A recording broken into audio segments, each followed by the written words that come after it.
abana ba Bikira Mariya, twebwe abana ba Ekleziya, kaze twitegurire umunsi w'Imana. Turiko turatambuka twegera umunsi w'Imana, umunsi mweranda cane, umunsi ugira 15 mu mwaka w'abasabamana A. Kuri Action Vibes TV, iteka ryawe, iteka ryanje, iteka ryacu twese, ukwemera kuvyara ubuzima, twiteguriye kwama tubibutsa kutigera murambirwa na rimwe uhimbaza ino Pasika ya buri ndwi, la Pâque hebdomadaire. Erega twebwe twitwa abakristu kubera Kristu yapfuye hama akazuka. Nico gituma twebwe abakristu kuri wa Mungu turongowe n'abasaserdoti b'umukama duheza tugahurira mu kibanza Ekleziya yaduteguriye kugira ngo dufungure ku buzima bw'Imana, ku meza y'ijambo ry'Imana hamwe no ku meza ya Eucharistia.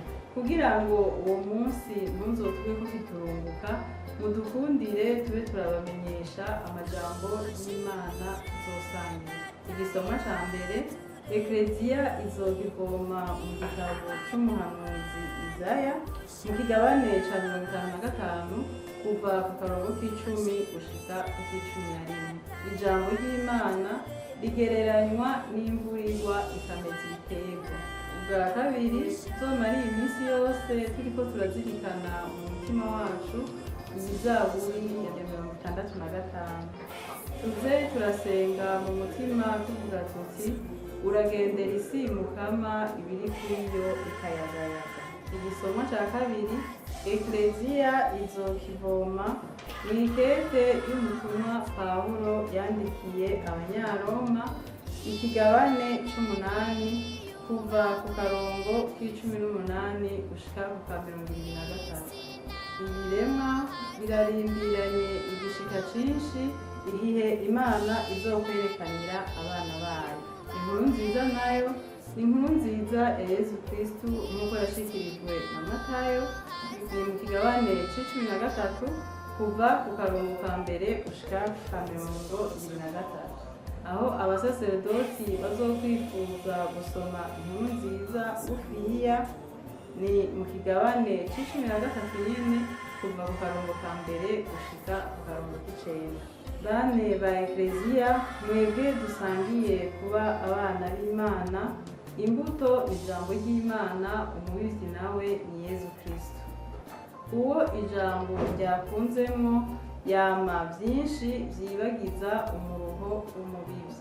Pawulo mweranda nawe aratwibutsa mw'ibaruwa yandikiye Abanyaroma mu kigabane ca mbere ku karongo ka 16, aratwibutsa ko inkuru nziza ariyo bubasha buzanira uwemera ubukiriro budahera. Bakristu dusangiye kuba abana b'Imana na Ekleziya, kubw'ibatisimu twaronse, muze twitegurire neza ubwo bubasha bw'Imana nziza turonka kubw'ijambo ry'Imana. Ekleziya idufungurira buri munsi, ariko ku munsi w'Imana tukarifungura ku buryo budasanzwe kubera dufata akanya gakwiye ko kurizirikana, kandi n'abasaserdoti b'umukama bakadufasha nabone kurizirikana, rigaheza rikadushika no mu misokoro muri ka kanya keranda ariko bita omeri.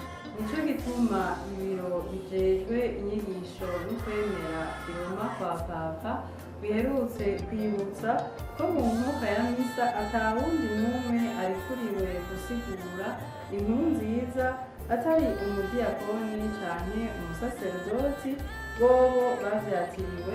Ese umutima mweranda yomurikira abasaserdoti n'abadiyakoni iyo bava bakagera, kugira ngo amajambo yayo makene mu gusigurira igihugu ceranda c'Imana abe ari we mutima mweranda wenyene agerageza gutahuza ababa bariko barayasigura. Ku munsi w'Imana ugira 15 mu mwaka w'amasabamana A, kw'igenekerezo rya 12 Mukakaro 2026.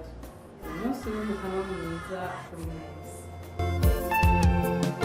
Kaze kaze mwabana